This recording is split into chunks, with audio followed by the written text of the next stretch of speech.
Chắc hẳn là các bạn cũng tò mò một quản ngục công việc thường ngày sẽ làm gì đúng không? Trong video này tôi sẽ phá đảo 100% thành tựu trong tựa game Prison Simulator.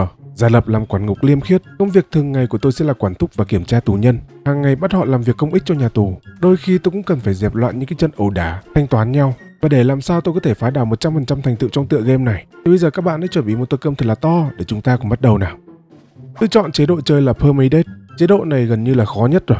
Những chế độ khác khi hết máu thì sẽ có thể là ngất, nhưng còn chế độ này sẽ là chết luôn, sẽ khá là khó đấy. Phần này sẽ là phần chọn tù nhân, tức là chọn tội trạng và cá tính của từng người. Những tù nhân này là tôi sẽ quản lý vào trong tương lai đấy. Để tránh mất thời gian thì tôi sẽ chọn random luôn.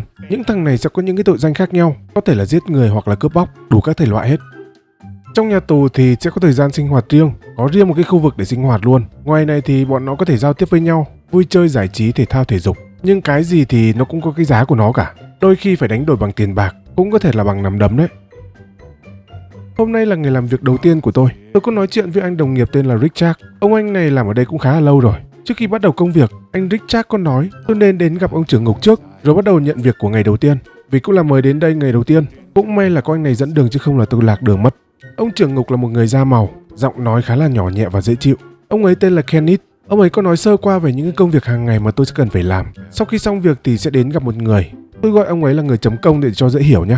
Sau khi kết thúc ngày làm việc, phải đến gặp người chấm công để nhận lương thưởng vào ngày hôm đó, cũng như là kết thúc ngày làm việc đó luôn. Nói chuyện xong, tôi đến khu giam giữ để nhận công việc ngày đầu tiên. Nhiệm vụ đầu ngày hôm nay là mở cửa cho tù nhân ra đứng trước phòng. Và tôi sẽ đi lục soát từng người một và cả phòng của họ nữa, để đảm bảo và chắc chắn là họ sẽ không cất giấu một thứ gì. Nhưng tôi chưa kịp làm gì đã có vụ ẩu đả xảy ra rồi. Tôi không có ai ra gì hết. Thôi chưa?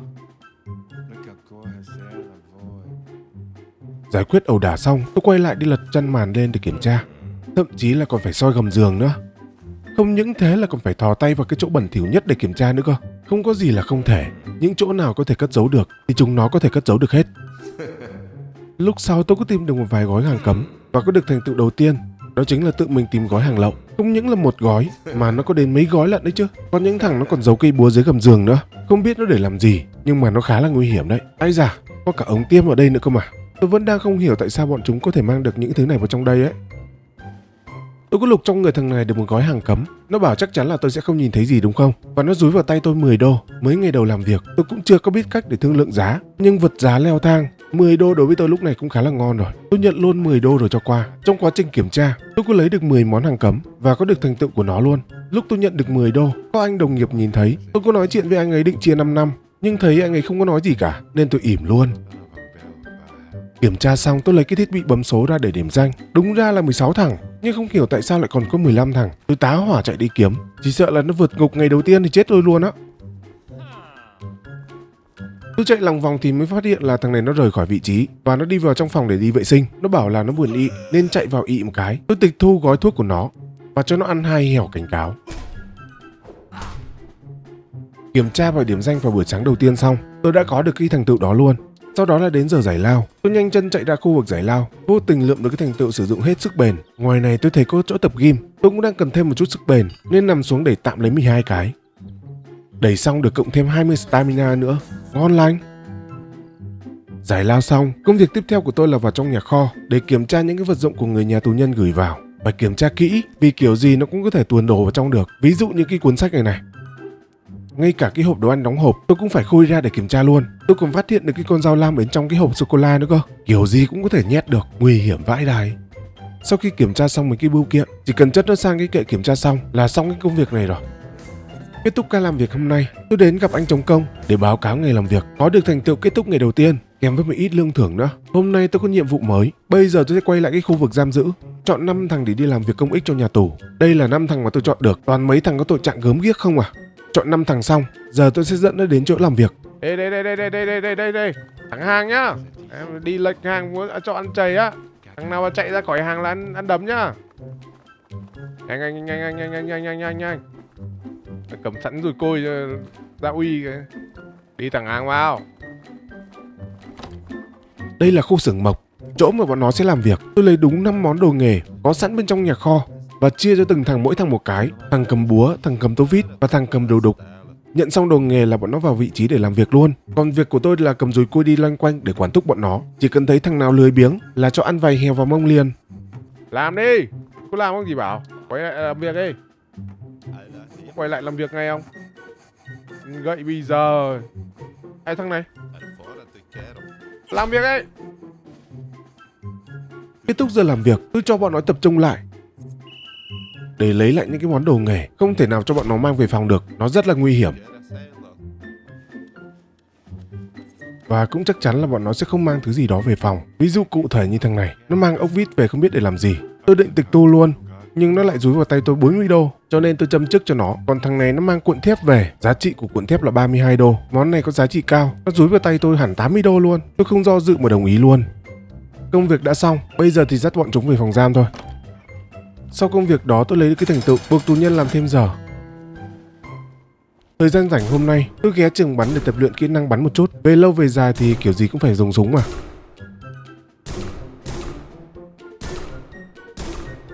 Giải lao xong, chiều hôm đó có thanh niên được mãn hạn tù, nhưng với cái thái độ lồi lõm, ngông cuồng dám chỉ tay vào mặt tôi.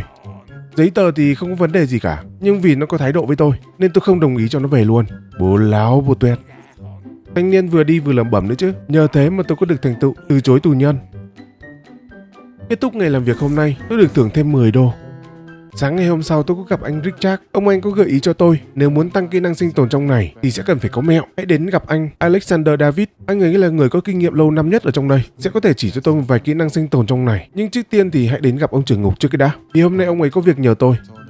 Ông trưởng ngục nói là thứ hạng nhà tù hiện tại đang khá là thấp nên sẽ cần phải cải thiện hơn bằng cách là sửa sang lại nhà tù từ ngân sách của nhà tù luôn để có thể sắm sửa được cái nội thất cho nhà tù. Ông ấy có tạo cho tôi một cái tài khoản máy tính của ông ấy, dùng nó và lên trên mạng đặt những cái nội thất hoặc là sửa sang nhà tù ở trên đó. Khi nhà tù trở nên đẹp hơn và tiện nghi hơn thì chính phủ sẽ chu cấp nhiều hơn và lương của tôi cũng sẽ cao hơn. Nói chuyện xong ông ấy sẽ ra ngoài trước vì ông ấy có việc bên ngoài. Bây giờ tôi có thể sử dụng máy tính của ông ấy thoải mái mà không cần phải xin phép. Bên trong máy tính có một tài khoản của ông trưởng ngục và cái còn lại là của tôi. Tôi có thử mò bát của ông ấy mà không được. Bát là gì nhỉ? Bát của ông ấy là gì nhỉ? Bát là gì nhỉ? Bát là hỏi làm gì? Hỏi làm gì không đúng. Bát là gì? Ngân sách nhà tù đang có hiện tại là 398 đồng. Nó chỉ đủ để mua cái bộ tạ mới thôi. Có thêm cục tạ thì bọn nó sẽ không phải tranh nhau nữa. Sau đó tôi đến tìm gặp anh Alexander để nói chuyện. Ông anh này là người dày dặn kinh nghiệm, nhưng nếu tôi muốn học thì chắc chắn là sẽ không thể nào miễn phí được. Vì tôi là người mới nên anh ấy miễn phí cho tôi một kỹ năng đầu tiên, tăng 25% khả năng kiếm được đồ vật, và 25% đó cũng có thể thúc giục được bọn tù nhân làm việc nhanh hơn. Học xong nó tôi mở thêm hai cái khác nữa. Một cái là tăng độ uy tín, có thể giao dịch mua bán với 1 đến 2 người. Cái còn lại là tăng thêm 50% khi thương lượng giá đút lót khi mà tôi tìm thấy đồ bẩn của bọn nó đấy. Tôi nhận ra một điều, trong này chỉ cần có tiền là làm vua làm chúa luôn. Học kỹ năng xong, có anh bạn đồng nghiệp kế bên có trò phi tiêu có thưởng khá là hay. Tôi cũng tò mò bỏ ra 10 đô để chơi. Cách chơi trò này thì cũng khá là đơn giản. Tôi chọn mức điểm là 901 điểm. Đơn giản là phi phóng làm sao để hoàn thành cái số điểm đấy sớm nhất là xong. Kết thúc trò chơi tôi là người thắng cuộc và có được thành tựu là bậc thầy phi tiêu kèm với 10 đô của anh giai đó.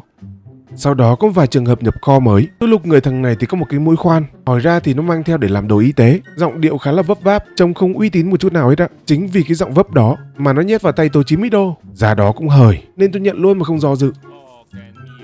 Hồ sơ thì cũng không có vấn đề gì cả nên tôi duyệt cho nó vào luôn. Hôm nay cũng quá là nhiều việc rồi. Tôi tìm một cái ghế dài để đánh một giấc và cũng có lấy được cái thành tựu ngủ trưa. Chiều hôm đó là giờ sinh hoạt ngoài trời. Nhiệm vụ của tôi là canh gác không cho bọn nó đấm nhau hay là phá phách, và điều gì đến thì nó cũng phải đến thôi. Đây đâu cho đấm nào.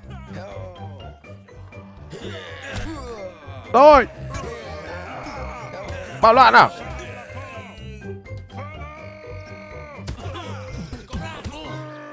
Ôi cái gì ấy?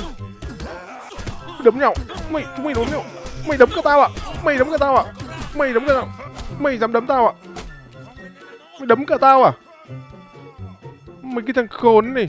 Trong lúc đó cũng hiểu thằng nào nó lại nghịch lửa làm cháy luôn cái ghế này. May là tôi còn kịp thời dập tắt và có luôn thành tựu, trông không khác gì cái nhà trẻ luôn đấy. Này làm gì đây?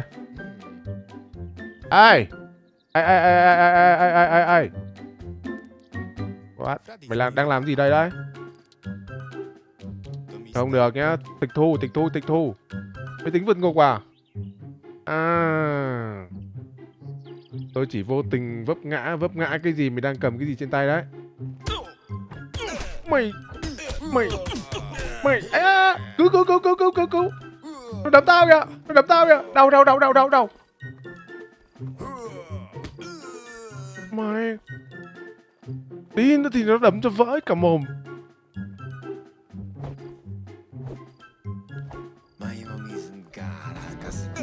Mày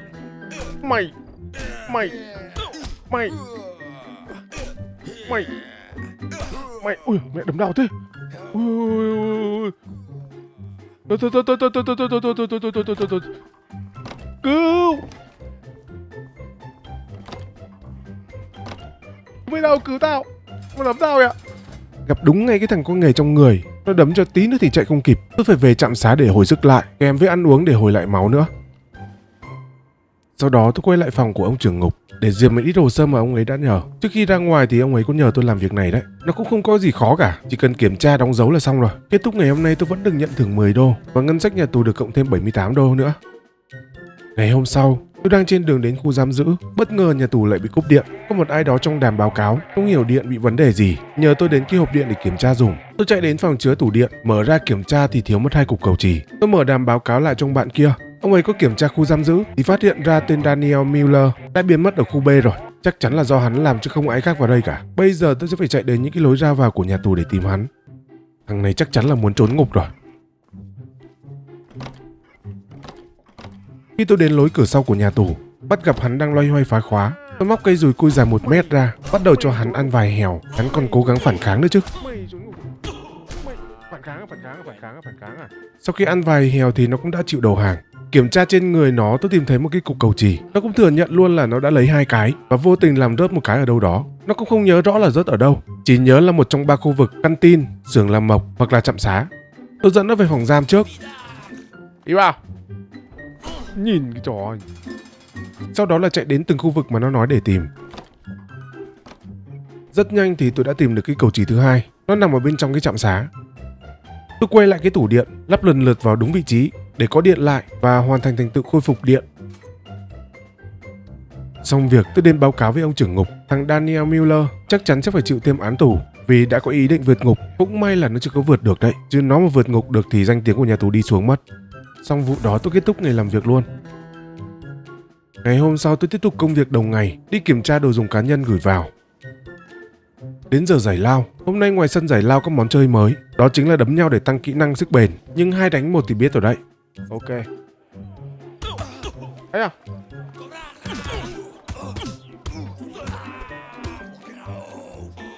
Mày!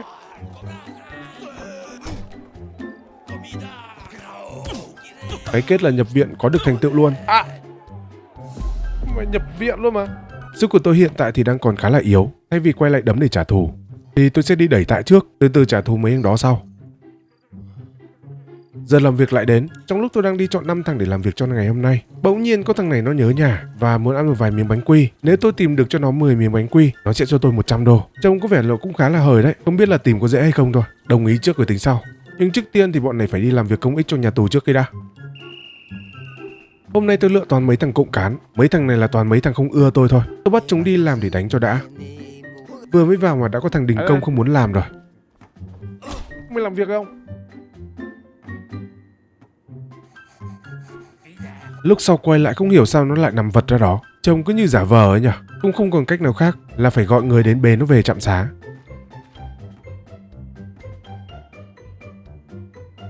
Ngay sau khi thằng đầu chọc đó nó về trạm xá là lại đến thằng này nó nghịch lửa. Trong này toàn gỗ thôi mà nó nghịch lửa. Không hiểu nghịch lửa kiểu gì lại nằm nó đống ra đấy. Đồ ngu, đồ ăn hại. Đúng là toàn mấy thằng cứng đầu có khác. Không chịu làm việc, đánh cho lại còn phản kháng nữa chứ.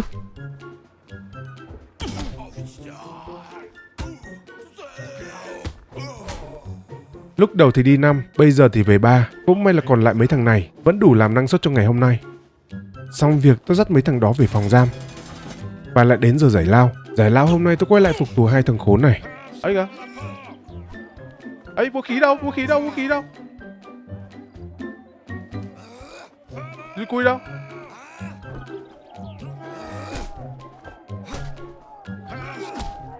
Mày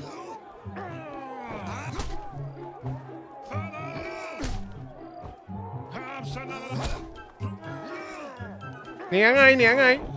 Né ngay. Né ngay. Né ngay. Né ngay. Né ngay. Né ngay. Né ngay. Nhân. Thua một lần thôi chứ không bao giờ có lần hai luôn. Kết thúc ngày làm việc, tôi vẫn chỉ được thêm 10 đô nữa thôi, không tăng thêm được một chút nào cả. Ngân sách nhà tù thì càng ngày càng tăng. Hôm sau có thêm một vài thằng nhập kho mới. Mấy thằng này nó mới vào nên chưa biết trên biết dưới, phải cho ăn mấy gậy thì mới bớt được cái kiểu thái độ lồi lõm. Sao? Làm sao? Nhân. Cái gì? Mày vừa giơ cái gì đó? Mày vừa giơ cái gì đấy? Hôm nay thì chỉ có 2 thằng mới nhập kho thôi, nên rất nhanh đã đến giờ giải lao. Tôi lại tiếp tục đi tỉ thí võ công tiếp. Hôm nay thì chỉ có một thằng thôi, nên tôi chơi xanh chín đấm tay đôi luôn. Sau khi bị bọn nó đấm hẹo một lần, từ bây giờ trở đi tôi sẽ không bao giờ hẹo thêm một lần nào nữa luôn. Hôm nay lịch kiểm tra thì nó hơi khác mọi ngày một chút, đó chính là kiểm tra những thằng có trong danh sách này thôi. Trong lúc tôi đang kiểm tra thì lại có thằng nó nghịch lửa tiếp. Bọn này không hiểu sao nó thích chơi với lửa thế nhở. Trong lúc tôi đang dập lửa thì lại có thằng nó đến sờ gáy tôi. May là có đồng đội bảo kê chứ không là tôi bị nó đấm rồi.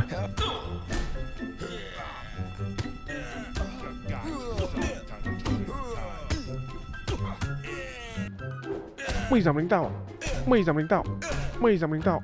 Mày dám đánh tao? Mày dám đánh tao? Mày dám đánh tao à? Mày dám đánh tao à? Xử lý mấy vụ đó xong, tôi mới bắt đầu đi kiểm tra từng phòng của mấy thằng trong danh sách. Thằng này bị nghi vấn, bảo sao vừa mới kiểm tra cái là lòi ra liền. 100 đô ít quá thôi, không lấy đâu. 100 đô. Ủa? Mình bấm respect là mình châm trước cho nó à? Mình thả nó à? Mình không lấy tiền, không gì luôn à? Thế rồi.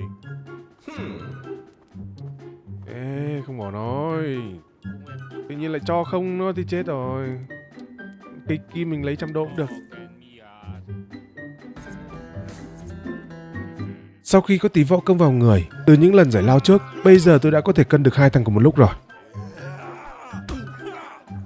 Ê, yếu máu, yếu máu. Vũ khí đâu? Dùi cui đâu? Dùi cui đâu rồi? Yếu máu à?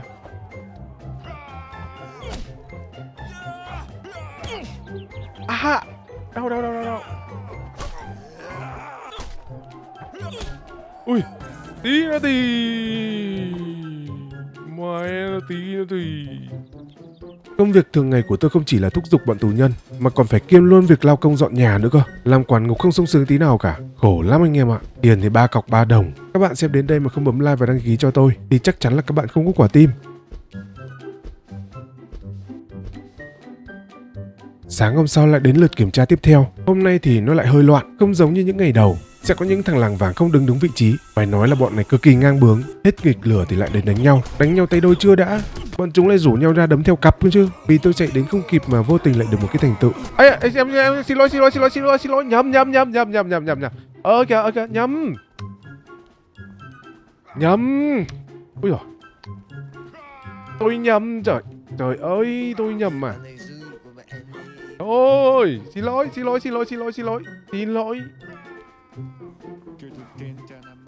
Thù dai thế nhờ. Nhầm cái. Nhầm thôi mà. Thích đánh nhau gì? Ra đây. Đánh nhau gì?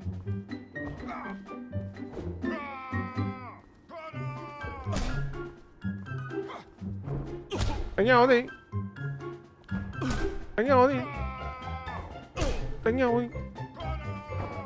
Ít. Đánh nhau đi. Nhân. Thật ra là anh đồng nghiệp không giữ được cái đầu lạnh, nên tôi phải gõ cho anh ấy tỉnh lại và có được luôn thành tựu. Mọi chuyện đã được giải quyết xong, điểm danh thì cũng đã đầy đủ rồi. Tôi tiện tay dọn dẹp rác của bọn tù nhân nó thải ra, cho nó sạch sẽ hơn một chút.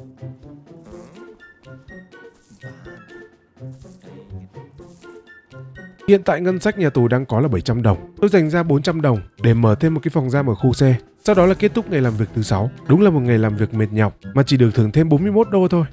Sau đó tôi cần đi tìm thêm một vài miếng bánh quy cho thằng kia, kèm với thành tựu bánh quy mà tôi cũng đang cần. Nên tôi lẻn sang cái khu phòng giam tử hình để kiếm thêm.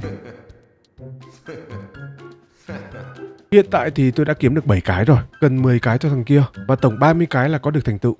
Cũng may là có nhiều phòng giam như thế này thì mới có thể kiếm được nhiều đấy. Trong lúc tôi đang đi kiếm thêm, vô tình tôi tìm được cái căn phòng cực hình ghế điện. Chỗ này chắc là tử hình phạm nhân trọng án rồi. Trong lúc đó bất ngờ có một vụ án đã xảy ra. Trong phòng giam khu B đã có người chết. Người chết đó là Daniel Miller. Hắn đã chết nhưng không ai hiểu lý do tại sao hắn chết cả. Tôi có nói chuyện với cả anh đồng nghiệp. Anh ấy đã phát hiện ra cái xác vào sáng nay. Mấy anh này hiện tại thì cũng đang không biết lý do tại sao. Tạm thời thì gọi người tới đưa xác về để điều tra từ từ. Tôi có lục lọi phòng của nạn nhân để kiểm tra. Có tìm được một nửa con dao trong gầm giường. Có lẽ nó sẽ là bằng chứng đấy. Trong lúc đó tôi có tìm được cái miếng bánh quy, nhưng anh đồng nghiệp cho đó là hành động phi pháp. Tôi nhét cho anh ấy 10 đô để lấy cái miếng bánh đó vì tôi đang cần nó, và có được luôn thành tựu khoản hối lộ đầu tiên. Còn nửa con dao thì sẽ là đầu mối để điều tra. Ông anh này có biết nạn nhân có hay qua lại với một thằng tên là Kevin. Có thể nó sẽ biết điều gì đó. Tạm thời thì sẽ phải điều tra từ từ. Hôm nay tôi có một công việc mới, đó chính là đến phòng camera. Nhưng do ngay từ đầu tôi không nghe hướng dẫn, không đọc cách sử dụng trước khi dùng. Khi kết thúc thời gian làm, tôi bị trừ hẳn 19% sự tôn trọng của đồng nghiệp. Trừ một phát mà muốn xỉu luôn mà. Tự nhiên không đâu ra cái việc này, làm bị trừ một đống luôn mà. Hay thật chứ. Trong giờ giải lao hôm nay, tôi đi sửa lại camera để lấy lại một ít điểm tôn trọng. Thật sự là con này nó làm game khá là chi tiết. Đến sửa cái camera mà nó còn chi tiết đến cái mức độ như thế này luôn mà. Sau khi thay linh kiện cho camera xong, tôi có được thành tựu sửa camera. Sau đó tôi đi kiếm thằng Kevin. Mày biết thằng Kevin đâu không? Đang đi tiểu. Trời ơi, cái thằng này bán đồ. Mày biết thằng Kevin đâu không? Không biết luôn. Ồ, thằng này cần nói chuyện. À, đây, Kevin đây. Khi tìm được thằng Kevin, câu đầu tiên tôi hỏi nó có biết gì về thằng Daniel Miller không? Tôi chỉ hỏi đúng một câu như thế thôi. Nhưng thằng này nó trả lời một tràng luôn, là thằng này biết thằng kia bị giết trong lúc ngủ. Cái này là không đánh tự khai này, chưa ai hỏi gì cả, mà thằng này đã biết nguyên nhân tại sao thằng kia nó chết rồi. Được rồi, tôi sẽ phải điều tra thằng này từ từ. Bây giờ tôi sẽ tiếp tục làm công việc hàng ngày, là dắt bọn nó đi làm việc công ích trước khi đã. Sau đó là đến kiểm tra hành chính và đưa bánh quy cho thằng này để lấy 100 đô luôn. Trong quá trình đó thì tôi cũng có được cái thành tựu nói chuyện với 100 thằng tù nhân. Nói đúng hơn là nói chuyện 100 lần với tù nhân đấy. Tối hôm đó tôi trực ca đêm, đi kiểm tra cửa nẻo vào ban đêm. Phải kiểm tra mấy khu vực quan trọng. Trong lúc đó không hiểu sao lại xảy ra mấy cái vụ cháy khá là khó hiểu. Lúc tôi đang kiểm tra ngoài khu vực giải lao thì lại có thêm một cái đám cháy nữa. Đang làm quản ngục mà cảm giác nó ớn lạnh đến từng cốt lõi. Ngoài sân giải lao, rõ ràng là không có ai ngoài này cả. Mà tại sao lại có đám cháy ngoài này? Thấy nó vô lý chưa? Dập lửa xong, tôi đi đến những cái khu vực còn lại. Vô tình tôi phát hiện một thằng đang trộm cắp gì đó ở đây. Tôi móc dùi cui ra cho nó ăn vài heo vào mông, rồi dắt nó về phòng giam. Sau đó tôi lại gặp thêm một thằng nữa đang có ý định trốn tù. Tôi lại móc dùi cui ra cho nó ăn thêm vài heo nữa cho nó nhớ cái đời. Chắc là vì tôi đánh bọn này nhiều quá, nên thành ra điểm tôn trọng của bọn nó đối với tôi bây giờ chỉ còn đúng 10% thôi, và có luôn cái thành tựu đó. Xong việc tôi tiện tay đi đánh dấu mấy cái vị trí bị hư hỏng này để ngày mai thợ đến nó sửa.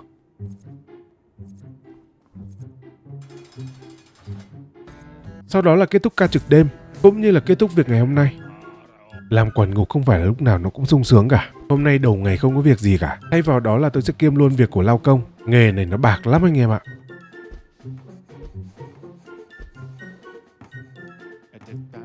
Thật sự là mấy cái ông này đến cái việc cất giữ chìa khóa thôi mà cũng không nhớ nó ở đâu, phải nhờ tôi đi tìm dùm. Rạch việc thật chứ. Đúng là lính mới cái gì cũng phải đến tay, lao gì cũng tôn. Đến cái nhà ăn này, rác thì nhiều. Rác không phải để như này cũng được à? Không thằng nào biết vứt rác à? Ông không biết vứt rác à? Tao gì cũng lon. Không có một thằng nào đụng tay đụng chân vào làm luôn mà. Tôi nhặt rác từ bên canteen đến khu vực giam giữ, quên mất là thời gian đi kiếm chìa khóa nó có giới hạn, không để ý nên là hết thời gian lúc nào không biết luôn. Thế là lại bị chửi xối xả vào mặt. Nhưng đổi lại thì tôi có được thành tựu nhặt được 20 túi rác. Giờ giải lao hôm nay có thay đổi một chút, tôi sẽ đi lau súng. Lau súng này thì nó cũng là một cái nghề đấy. Súng thì sẽ phải tháo từng phụ kiện ra, nhẹ nhàng lau từng cái một. Lau xong là lắp lại từng phụ kiện một. Phải chính xác nữa chứ sai là không được đâu. Hôm nay tôi quay lại làm công việc trực camera, vẫn như lần trước, vẫn chưa biết sử dụng nó như thế nào cả. Camera này bị hỏng hay sao á? À, bố mày bắt quả tang mày nhá. Bắt quả tang nha. Đấm nó. Anh em đâu? Gõ nó. Phang nó.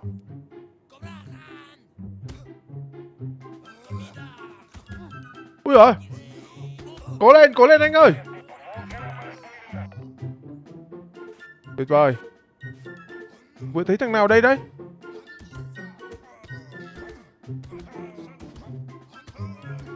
Ở kìa, anh kia. Úi, hơi chậm. Khi kết thúc công việc, lại bị trừ thêm 22% độ tôn trọng của đồng nghiệp nữa. Đúng là công việc này chỉ để bị trừ thôi chứ có được cộng đâu. Thời gian rảnh rỗi, tôi đến phòng sếp, mở cửa hàng để xem. Ai ngờ thấy được cái súng điện này. Tôi mua ngay một cái rồi mang ra ngoài test luôn.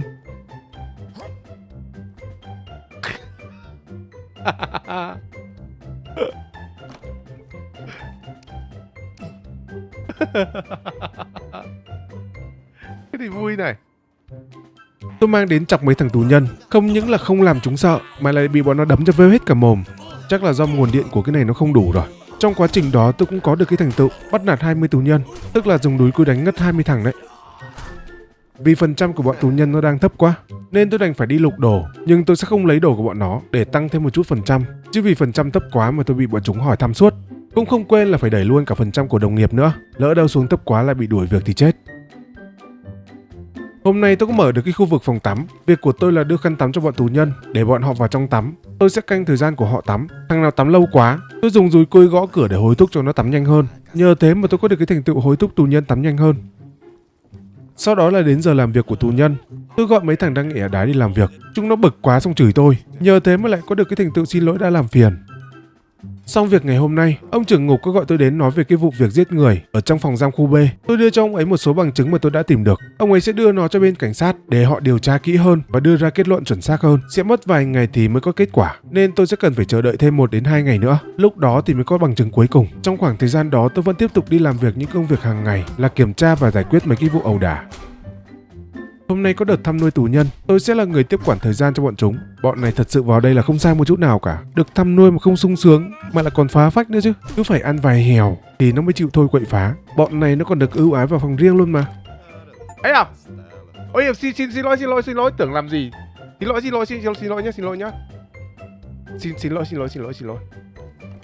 Nhầm, vô nhầm. Vài ngày sau, ông trưởng ngục đã có kết quả từ bên tòa án gửi xuống. Chính xác là tên Han Ivanovic, hắn mới chính là tên giết người. Tội cũ của hắn đã quá nặng rồi, nay lại còn thêm tội giết người trong tù nữa. Thay vì là tù chung thân, thì tòa án quyết định là sẽ tử hình hắn trên ghế điện và tôi sẽ là người tiếp quản công việc đó. Tôi đến phòng giam tử hình, tôi dẫn hắn đến phòng tử hình ghế điện trong sự la hét của bọn tù nhân bên ngoài. Mấy thằng kia ngậm mồm lại! Ngậm mồm lại! Mày là ai gì? Em có dùng điện này. Tôi trói hắn cẩn thận lên trên ghế, đặt cục bọt biển lên trên đầu để dẫn điện xuống nhanh hơn. Đến lúc khởi động nguồn điện, cũng may là trên đó nó có hướng dẫn. Lần đầu sử dụng mà không có hướng dẫn khéo hỏng luôn đấy chứ. Sau khi tử hình tù nhân xong, tôi có được luôn cái thành tựu của nó. Hồi nãy điểm tôn trọng của tôi với đồng nghiệp nó lên được khoảng 20 mấy, bây giờ nó lại tụt xuống còn đúng 11%. Sắp bị đuổi việc đến nơi rồi. Để giải tỏa căng thẳng, tôi chạy ra sân giải lao, làm một cái quả cá cược đẩy tạ. Tôi bắt kèo với 50 đồng, trong 1 phút đẩy 15 cái. Cái gì chứ cái này thì tôi lượm mì nhanh lắm. 50 đô vào túi tôi liền, có được luôn thành tựu thắng cược trong trò chơi đẩy tạ. Đến thời gian trực camera, thật sự thì hiện tại tôi vẫn chưa biết cách sử dụng nó như thế nào cả. Và thế là lại bị trừ thêm 10% nữa. Vừa mới dành thời gian ra để cày lên thêm một chút điểm, bây giờ lại bị cái công việc này nó cướp mất. Cày vãi chưởng. Tổng kết cuối ngày, số phần trăm sẽ xảy ra bạo loạn nó đã lên 61% và còn được cộng thêm 11% nữa cơ. Nguy cơ sắp phải ban phát dân chủ rồi. Ngày hôm sau, tôi có nhiệm vụ đến nhà xác để kiểm tra. Bất ngờ tôi phát hiện ra một cái túi xác, bên trong đó đựng rất nhiều là hàng trắng. Không hiểu tại sao họ có thể đưa một cái số lượng lớn như thế này vào trong đây. Mà những cái gói hàng này được đóng gói rất là cẩn thận nhé. Tôi sẽ phải điều tra xem ai đã làm điều này. Hiện tại thì tôi chưa có bằng chứng nào cả. Tôi sẽ cần phải chờ một cái dấu hiệu nào đó hoặc là một nghi vấn nào đó. Ngày hôm sau, không ngoài dự đoán, có một cuộc bạo loạn đã nổ ra. Bọn tù nhân hung hãng đang đập phá nhà tù. Không còn cách nào khác là tôi phải mở hộp súng để ban phát dân chủ cho bọn chúng. Sóng yên biển lặng không muốn, phải muốn mưa to gió bão mới chịu. Mày Giáp với tao ạ. Mày giáp với tao ạ.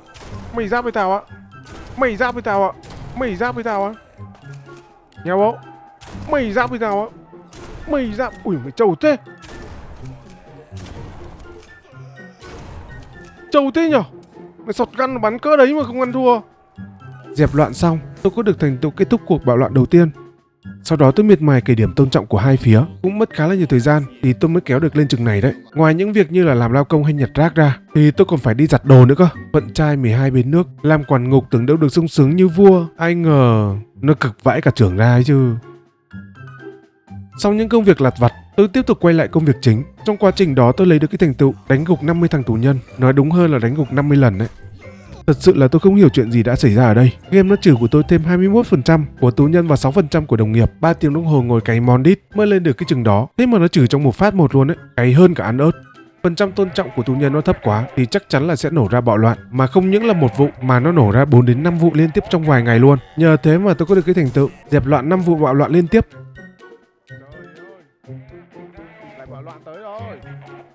Sau khi ổn định được cái phần trăm bạo loạn, tôi tiếp tục công việc hàng ngày và có được thành tựu kiểm tra 16 phòng giam khu B. Ở lần tắm tiếp theo, có một vài thằng tù nhân nó để 1 tháng tắm một lần, thành ra bốc mùi quá, và có luôn thành tựu anh chàng hôi hám. Cho tù nhân tắm xong, tôi có nhận được một tin có một thằng muốn ôm bình ga cảm tử. Tôi chạy vội đến nhà bếp để xem, hỏi ra thì mới biết thanh niên có nỗi khổ riêng. Thanh niên bị tội trọng án, bị gia đình ghét bỏ và không được tôn trọng ở trong này, nên muốn tìm đến cái chết bằng cách là ôm bình ga cảm tử. Nhưng vì lo sợ thiệt hại cho nhà tù quá lớn, tôi đã đọc 500 đạo lý sống làm người cho hắn nghe. Thật không ngờ lại cảm hóa được một con người muốn ôm bình ga cảm tử, trở thành một người sợ bình ga hơn cả chính mình. Tôi mang thanh niên về phòng giam vì thanh niên đã phạm ra sai lầm nên sẽ phải bị trừng phạt. Tôi cho anh ta hình phạt nhẹ nhất, đó chính là ngồi biệt giam trong vài ngày để cho nhớ cái đời. Vào trong đấy mà ăn hối cải ấy chưa? Ngồi im trong đấy á.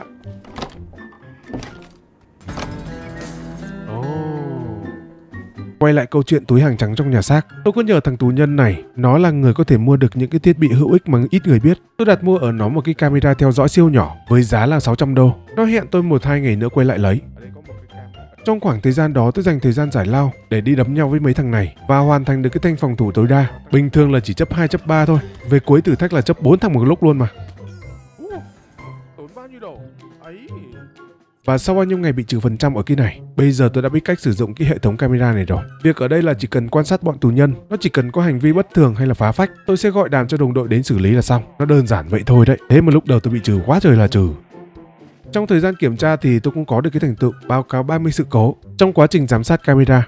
Xong việc tôi tìm đến thằng tù nhân hôm trước, nó đã tìm được cho tôi cái camera rồi. Tôi đưa cho nó 600 đô để lấy và mang cái camera đến cái nhà xác. Tôi đặt dấu kín cái camera bên trong một cái chậu để ghi lại cái quá trình ở bên trong cái nhà xác này, xem ai đã mang hàng trắng đến đây.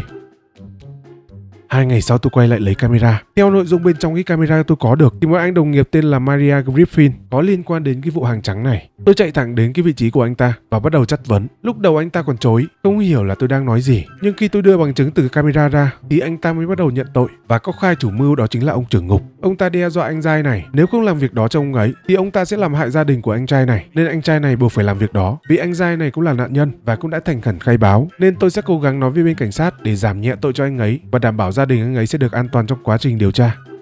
Sau đó tôi tìm lại đến thằng tù nhân này. Tôi nhờ nó thêm một việc nữa, đó chính là tìm cách hack vào tài khoản máy tính của ông trưởng ngục. Bên trong tài khoản của ông ta chắc chắn là sẽ có những thứ mà tôi đang cần tìm, nhưng cái giá để có thể hack được là phải có 1.000 tiền. Tôi nhanh chóng đi làm những công việc hàng ngày để kiếm đủ số tiền cần thiết. Trong quá trình kiểm tra thùng đồ của tù nhân, tôi có được thành tựu kiểm tra 50 bưu kiện. Giờ giải lao thì chăm chỉ đẩy tạ và có được thành tựu sức bền tối đa. Trong khoảng thời gian đó tôi còn vô tình để một thằng tù nhân trốn thoát nữa chứ. Cũng may đó là sơ suất của nhà tù nên tôi không bị đuổi việc.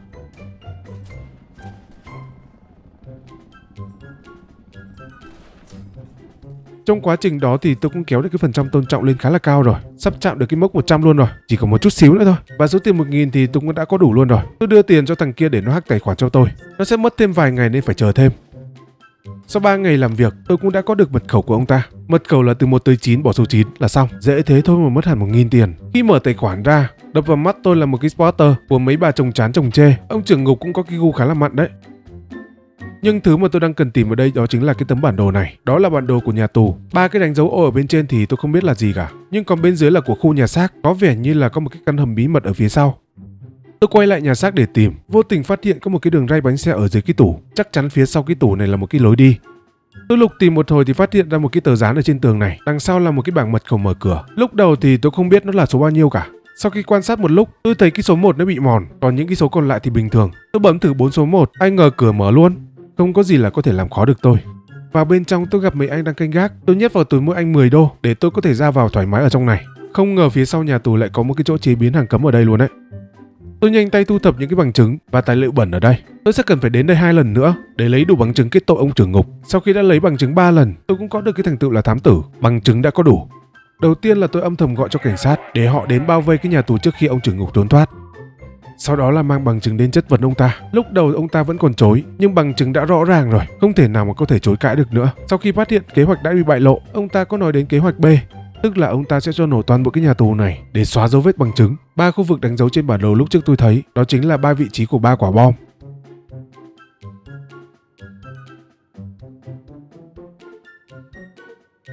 Ông ta kích hoạt bom xong bỏ chạy để tôi ngơ ngác đứng nhìn.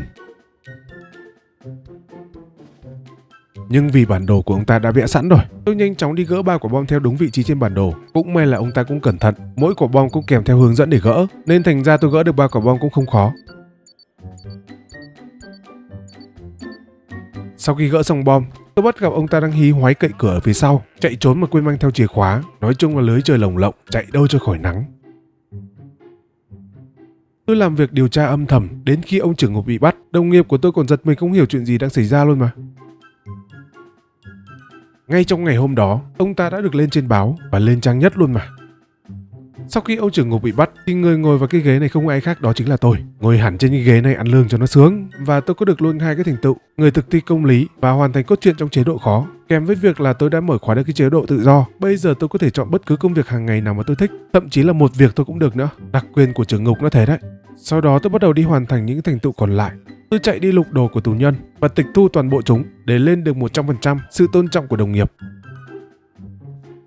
Sau đó là chơi trò chơi bóng rổ và phải thắng để có được thành tựu của nó. Thằng này nó ăn của tôi đến 100 đồng rồi, mà tôi chỉ mới ăn được của nó 10 đồng thôi đấy. Tiếp theo tôi sẽ đi thu thập 10 cái món vật phẩm ẩn của game này nữa. Trước đó tôi có nhặt một cái chai rỗng ở dưới cái gầm cầu thang này. Cái thứ hai là cái cục xà phòng trong nhà tắm. Còn những món khác mỗi khi sang một ngày mới thì mới có thể tìm được. Những vị trí của những cái món đồ này tôi nhờ wiki nên mới tìm được hết đấy.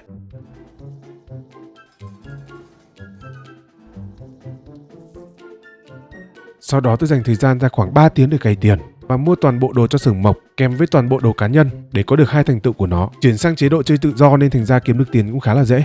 Tiếp theo, thay vì đi tịch thu những cái món hàng cấm thì tôi sẽ lấy nó làm của riêng, nhất là những cái gói hàng cấm của tù nhân để lấy được cái thành tựu tự mình lấy 100 gói hàng lậu. Sau đó là mang bán lại cho bọn nó với giá cắt cổ để lấy thành tựu bán 20 gói hàng cấm kèm với kiếm 1.000 tiền bẩn. Tiếp theo tôi mua mấy gói khoai tây mặn để ăn và lấy thành tựu. Sau đó là để cho đồng nghiệp gõ mấy cái cho đến khi yếu máu nhất có thể. Rồi đến kết thúc ngày làm việc để có được thành tựu kết thúc ngày với HP thấp nhất. Thật ra thì những cái thành tựu này đúng ra tôi phải làm ngay từ đầu cơ, do là không biết nên đến giờ mới phải làm đấy. Sau đó tôi đi làm nốt với cái thành tựu như là tối đa tốc độ này và tối đa sức mạnh, từ giao hàng và từ đấm nhau với thằng tù nhân. Giờ võ công của tôi cao cường lắm rồi, tôi đấm mà thằng này nó không kịp làm gì luôn cơ mà. Và để có được 100% điểm tôn trọng của tù nhân đối với tôi sắm sửa toàn bộ nội thất cho bọn chúng. Đa số toàn là đồ đắt tiền với chất lượng cao không à. Đầu tiên thì danh tiếng nhà tù sẽ được lên top 1. Và thứ hai là sự tôn trọng của tù nhân lên 100%. Bọn tù nhân bây giờ là mặc đồ Adidas nhái luôn, chăn êm nệm ấm, bồn rửa mặt 4i là màu hồng luôn, cửa phòng giam màu vàng luôn, nhiều khi còn xịn hơn ở nhà nó nữa chứ. Thế này có khéo chắc không muốn ra tù luôn đấy. Hiện tại thì tôi còn vài cái thành tựu nữa.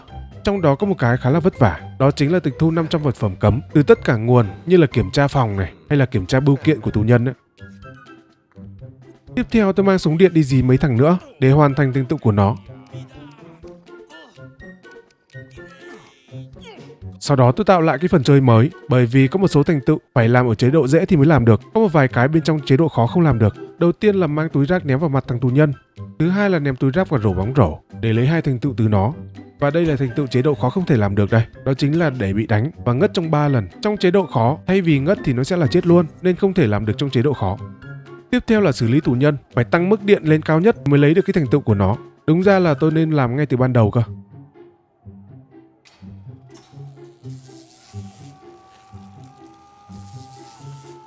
Tiếp theo tôi đã mất 2 tiếng để tìm một thằng nào đó có nhiệm vụ giao hàng. Tôi sẽ cần phải mở cái gói hàng đó ra thì mới có thể lấy được cái thành tựu của nó.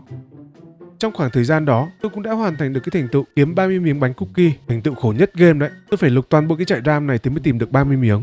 và cuối cùng là hoàn thành câu chuyện thêm một lần nữa. Thay vì tôi gỡ hết mấy quả bom thì sẽ phải để cho nó nổ một lần và để lấy thành tựu của nó. Đó cũng là 64 thành tựu của phần chơi gốc. Thực ra thì nó còn thành tựu của phần chơi zombie và phần chơi DLC nữa. Ở những phần chơi đó thì tôi thấy nó không có gì hay ho cả, nên chắc là tôi chỉ hoàn thành thành tựu của phần chơi gốc thôi nha. Và đó cũng là quá trình tôi hoàn thành thành tựu của game Recent Simulator. Nếu các bạn muốn tôi làm những cái video hoàn thành 100% thành tựu của những cái tựa game nào thì đừng ngại để lại bình luận nhé. Và đừng quên bấm like và đăng ký giúp tôi đạt được 50.000 sub nhé. Cảm ơn các bạn rất nhiều.